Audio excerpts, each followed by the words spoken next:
I am a 28-year-old male, and this happened many years ago, when I was very young.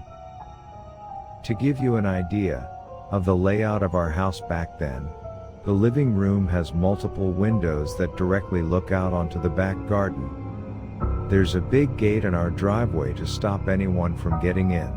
Next to the living room is the kitchen, which also has more windows, but also the back door. This will be relevant to the story. So my mother was completing the household chores as she does one day. I was sitting in the living room watching television on the sofa, with my back to the living room windows. All of a sudden I saw a figure, reflecting off of the picture frame, hanging on the wall opposite the window. I asked my mom if my dad was back from work, to which she said no. I'll never ever forget the look of horror on her face when I told her that yes, he was. He's in the garden. She looked outside the window, and almost had a heart attack, when she saw a scruffy looking, but fairly built man outside the living room window. This didn't seem to faze him at all though. He psychotically smiled at my mother through the glass, and my mom asked him what he was doing on our property. He said nothing, with the same sadistic smirk on his face. She said that she was gonna call the police, and what he said is one of the scariest things I've ever heard. He screamed at my mother through the glass, that if she even got her phone out, that he would break the glass. She did not know what to do.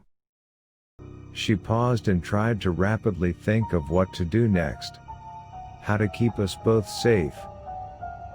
She wanted to protect me by calling the police, but she also didn't want him to hurt me, if she did try to call them.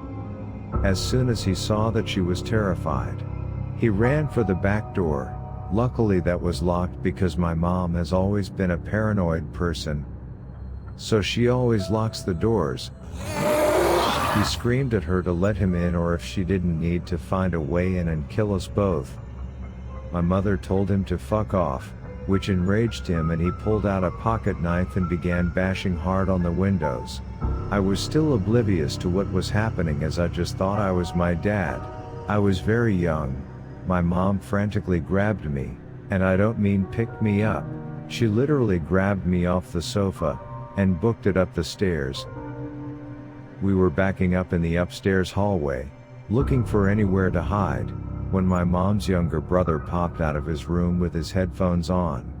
My mom didn't even realize he was home, and he clearly didn't hear the commotion downstairs because of his headphones. My uncle was 25 at the time, and it was really well built. He's intimidated a lot of people. My mom cried and told him that there's a guy who's trying to break in. While she's telling him this, that creepy lunatic screamed from downstairs that he was in the house. He said cynically, "Boogeyman is coming out to get you." Which really freaked me out. It freaked me out so much that I actually remember that to this day. Anyway, since the guy didn't know my uncle was home, he kept yelling and telling us to come out, and that it wouldn't be painful. My uncle told us to lock ourselves in the bathroom and call the police. We did, and after 5 minutes of groaning and blatant violence downstairs, the police boomed and found a guy bloodied and my uncle on top of him, beating him mercilessly. My uncle really didn't hold back. Turns out that he was a known pedophile, which is why he was watching me for so long, while I was watching TV. After that day, my mom was terrified to be home alone in the house. I loved it as a child because I found the running and hiding fun. Obviously because I was young. I can never thank my uncle enough for being there at the right time. What my mother clearly forgot that he was still home. It honestly gives me chills, wondering what he would have done to my mother and myself if my uncle was not there.